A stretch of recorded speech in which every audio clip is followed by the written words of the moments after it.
Introduction. A good hockey player plays where the puck is. A great hockey player plays where the puck is going to be. Wayne Gretzky. In 2006, I started co-teaching a competitive intelligence course that I designed for the University of California, Irvine's UCI School of Business.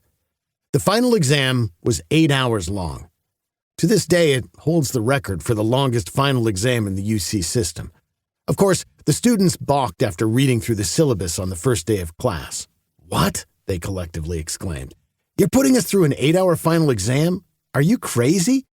The final exam wasn't a grueling paper or a torturous multiple-choice test. It was a war game, the same kind of war game that the military has been using to plan battles for thousands of years. At the end of that first class, the feedback was the following. "Wow, this was amazing. What a great experience. We wish we had more time." Word got out quickly, and after that first semester, each new class immediately filled up on the first day of registration. Obviously, in business, the battlefield isn't along a front, and the stakes aren't life or death as it is in war. The battlefield in my war game is the competitive marketplace, and the stakes are winning. Money, power, and fame are certainly drivers, but a large part of success is the feeling of satisfaction and self-confidence that results from beating the competition and coming out on top. To win, the students needed to learn what the game was and how to play the game, to identify and study their adversaries, to assess their company's strengths and weaknesses, to brainstorm battle scenarios, and to test various offensives. In business, wargaming isn't paranoia. It's about being smart, shrewd, and controlling your destiny so you can succeed. This is why wargames are the perfect tool for business students, leaders of corporations, and even individuals. One of the first wargame finals I held for my class at UCI was the Battle for Home Entertainment. We had several media and entertainment industry teams such as Fox, Microsoft, Verizon, and Apple. The students didn't know which company they were going to represent until they pulled the company name out of a hat at the start of the final. Their first task was to read the briefing book as a team for the companies they represented, which contained market and company overviews. The second exercise was for each team to build a base case strategy for their companies. For the final exercise, I would run them all through a stress test or a scenario. The question was, what if this scenario happens in the world? What would you do, and how would this affect or change your base strategy? This wargame final is an abbreviated version of what happens in a corporate wargame, where I run leaders through a minimum of 4 to 5 rounds of competitive exercises. For the Battle for Home Entertainment, the key question I gave the students was the following. Who's going to control the living room? After a few hours, the Apple team came back and said, "Look, we've done an analysis of our company and we've literally got nothing in the living room. We've got Macs that people use for productivity, and we've got iPods for music." I know what you're thinking, but remember that in 2006, iPads hadn't yet been invented. I told them to keep pushing. After a few more rounds, they picked up a small, empty, random box and said, "Okay, today we announce what we call iTV. This is a box that allows you to view streaming content on your TV." They won, and here's why. That was December 2006. In March 2007, 3 months later, Apple introduced the world for the first time to Apple TV. I gave a group of business students a toolkit in the form of a wargaming process which included a briefing book and a simple scenario. And with that, in 8 hours, they came up with a winning strategy, the same real-world strategy which Apple announced 3 months later. Fast forward to May 27th, 2017, where I ran a wargame final called Battle for the Traveler, again at UC Irvine. It involved 6 different companies from the travel industry: Delta, Booking.com, Expedia, TripAdvisor, Marriott, and Airbnb. The scenario was the following. What would happen if some external black swan event caused a sudden 95% decline in the U.S. domestic travel market, similar to 9/11? At that time, the strategy for every U.S. travel company was based upon a single core assumption: continued expansion. As a response, they were trying to control travelers by incentivizing the cheapest, most convenient options. For example, book on our website and we'll give you blank. The students were skeptical. They argued, "No way this is ever going to happen again. This is a stupid scenario." But I told them that's precisely the point of wargaming. You prepare for the worst and then hope for the best. You strategize for the future based on the greatest impact to your business, not probability. And, ironically, the exercise turned out to be predictive of the COVID-19 pandemic. I sometimes ideate negative scenarios for wargaming that challenge assumptions companies make about their industries. I ask questions such as the following. What if there isn't a recovery this year? What if it's slower than what it's supposed to be? The lesson not only that my students learned in Battle for the Traveler, but that the global economy learned from COVID-19 is the fallibility of a solely linear strategy. In other words, if we're in the year 2023, we strategize until 2028, usually 2, 5, or 10 years at most. The world, we assume, is going to continue the way it's going. COVID-19 taught us that we can and likely will experience massive disruptions. Wargaming is both a reactive and predictive way to look at the world, and that's extremely valuable if you want to win. When you put a team of talented, smart people into a relaxed, low-risk competitive atmosphere, you create a safe space for innovation. How I got into wargaming. Getting into wargaming was a path that came easily to me thanks to my family who, since I can remember, have always been involved in international politics. My grandfather, Sardar Arjan Singh, served as a cabinet minister of India for 24 years and worked as a close advisor for Prime Minister Jawaharlal Nehru. He still holds the record for the longest continuously serving cabinet member in India's history. My father and uncle were senior government officials dealing with strategic and intelligence matters. At the dinner table, we'd talk Cold War politics, speculating about the USSR and its pullout from Afghanistan and discussing geopolitics in China. When I was 10 years old, I read magazines such as the Far Eastern Economic Review and Business Week.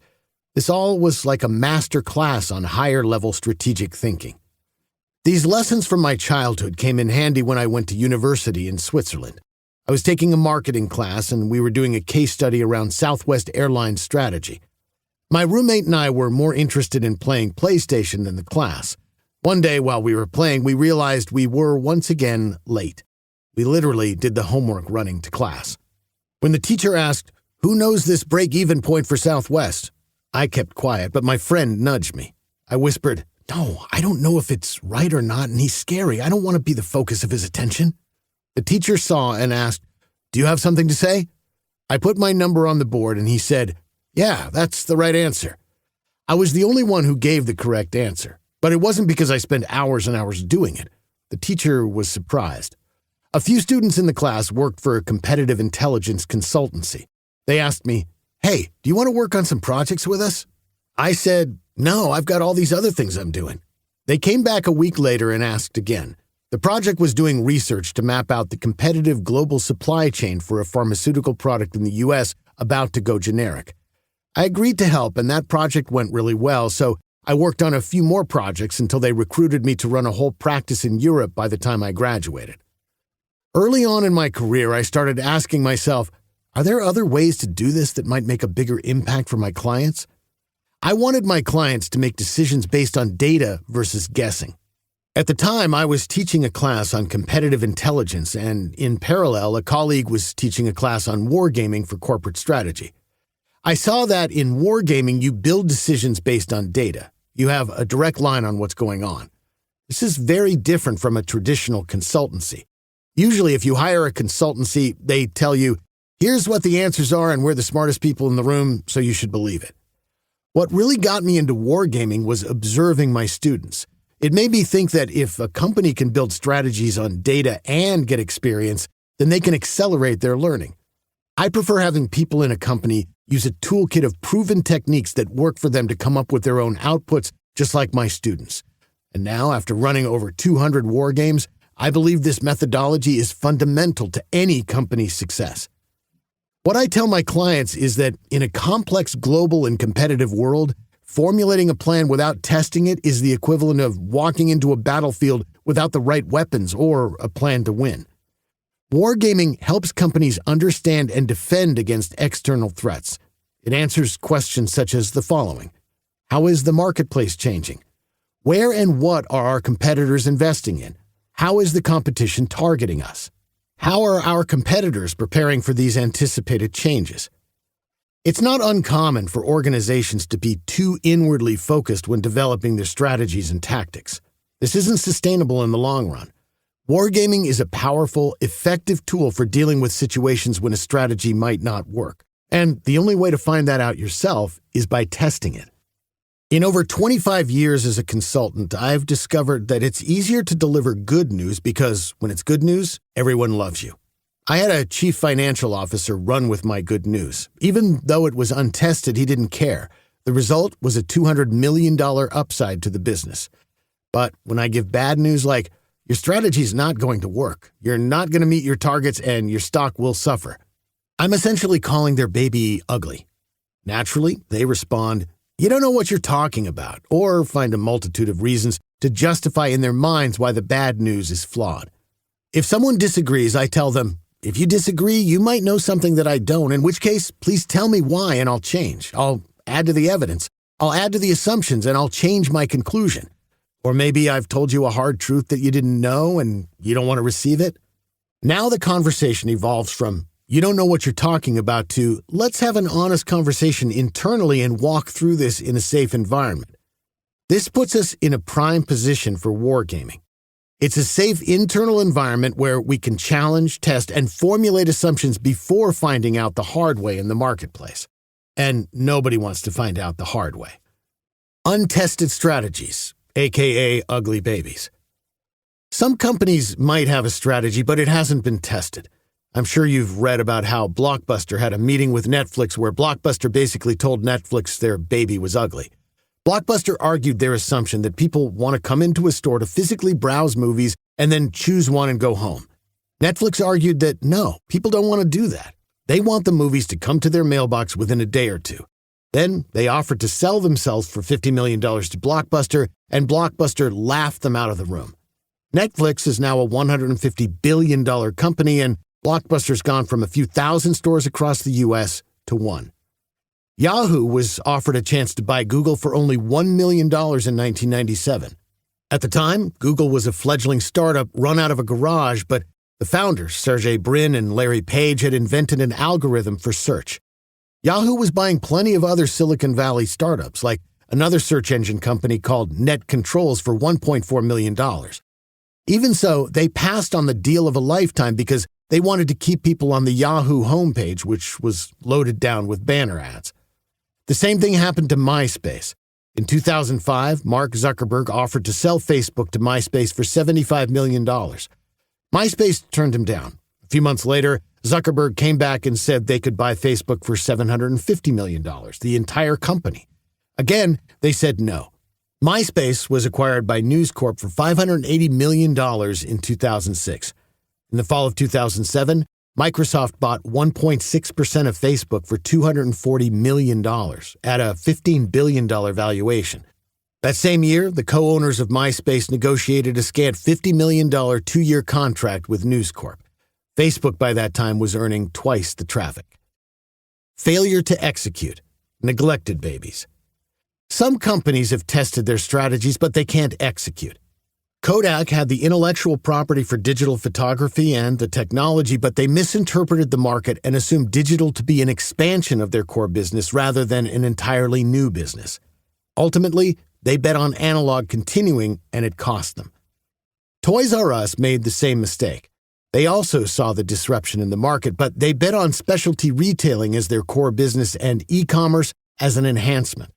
They were slowly choked from the early 2000s on by e-commerce giant Amazon and big box stores like Target and Walmart, who bet on lowest price and convenience. Toys R Us filed for bankruptcy in 2017 and in 2018, closing all of their retail stores and selling their intellectual property rights to WGN. Wargaming for competitive success. Wargaming isn't a new concept. I had a Southern Methodist University, or SMU, student who went through my course and said, "This is exactly what we were taught in the military. We went through a wargaming exercise." While the basic process is similar to traditional military wargaming, my modern way of wargaming is adapted for this world, a world in which we are constantly experiencing dynamic changes. We have less time to react because of technology, and we must make crucial decisions in real time. Our world is increasingly more virtual as well. I've adapted the wargaming methodology for virtual interactive modalities. In traditional wargaming, you go through an intellectual exercise, and at the end of it, you're likely to ask, what do I do with this now? A lot of companies in the past have gone through war games, gotten some great insights, and then went right back to work, ignoring the outputs. Effective wargaming is about doing, not just thinking about doing. The difference between an interesting workshop and an actionable workshop is developing a competitive success playbook and using it. My approach has evolved into a practical integration into business that makes an impact. It's not just the war game itself, but the process beforehand and the follow-up afterward. Your competitive success playbook. I was working with a global consumer products company whose product, sold in 200 countries, was being subjected to increasingly extreme and complex regulations. We started with a pilot in a few different countries, among them Kazakhstan, Korea, Australia, and Greece, and then they took that methodology and rolled it out for the rest of the countries. We also wargamed the possibility that one or more of their products might not be approved. In fact, one of their products was not approved, but we had a playbook in place for that. Their product did eventually get approval and earned the company $1 billion in 2022. My hope for you with this book is that you can test pilot your own war game, creating a process that is scalable and applicable to all levels of your business. This book will be your competitive playbook, where you build your strategy before things happen, stress test it, integrate your tested strategy into a business plan, and finally, make sure you execute on it afterward. Wargaming is effective on all three levels of analysis. 1. Strategic, industry structure and trends. What's the industry going to look like in 5 years? What do you need to have in place to be able to compete in the future? 2. Operational, competitor capabilities, plans, and intentions. How do you define the game that you're in? In other words, where do you want to play? Are you a manufacturer? Are you a service provider? 3. Tactical. Product capabilities, plans, and intentions. How do you win? What capabilities do you need to have in place to execute for the win? Scenarios and your competitive success playbook. With traditional strategic planning, most companies have a defined process to build their strategies and execution plan, but it has its limitations as it's mainly an inside-out approach. Johnson & Johnson runs a marketing excellence academy designed to teach their executive leadership the basic playbook. All leadership goes through this mandatory training. The problem is, when these leaders leave and they go to another company, they take their playbook. Now, everyone in the industry knows what everyone else is doing because it's all basically the same. Valeant Pharmaceuticals owns Bausch & Lomb Ophthalmology and several other companies. Valeant's leadership comes from McKinsey, with most of the board comprising ex-McKinsey people. Their playbook is basically a one-trick pony which increases your prices and reduces your costs by minimizing spending on R&D. A large number of senior leaders from Valeant eventually went to other pharmaceutical companies, taking their playbook with them. Guess what happened? Now we have an entire industry all using the same playbook. With wargaming, you layer on scenarios to keep your playbook fresh and relevant in a constantly changing world. Instead of thinking from the inside out, you think as your competition from the outside in. If you're looking at a public competitor, there's certain guidance that they give with huge assumptions underlying their plan. You can tie a wargame to your competition's guidance by using their own playbook. This is very powerful as it keeps your playbook fresh. I ran a wargame for a company in the industrial maintenance, repair, and operations, or MRO space. Their largest competitor was being very aggressive in the marketplace, but I knew their leadership and was familiar with how much they relied on him and his playbook. One of the scenarios I ran was the following. What if your competitor, Home Depot, loses interest in the business? And they responded, "You're crazy. They're not going to lose interest in the business." I argued, what if the CEO disappears? 1 year later, the CEO did leave and Home Depot divested HD Supply for $8.5 billion, creating a huge opportunity for my client to immediately step in with their tested strategy. They were prepared for this situation as they wargamed it, and it did not come as a surprise. Wargaming and overcoming resistance from within. Let's talk about that ugly baby again. Whether it's good news or bad news, any kind of change usually meets with resistance. Wargaming is a way to show leadership the problem by walking them through it and allowing them to reach their own conclusions rather than just telling them. This gets buy-in and ownership. I ran a game recently for a pharmaceutical product, which was a combination of two different products in one pill. One scenario I proposed was the following. What if your customer just buys two separate pills and takes them rather than your one pill? And at first, leadership responded, well, that's not going to happen. So I opened it up to the 30 participants from their own leadership team and asked them, what would be the most disruptive event in your marketplace? Everyone took a Post-it and wrote what they thought, putting it on the wall.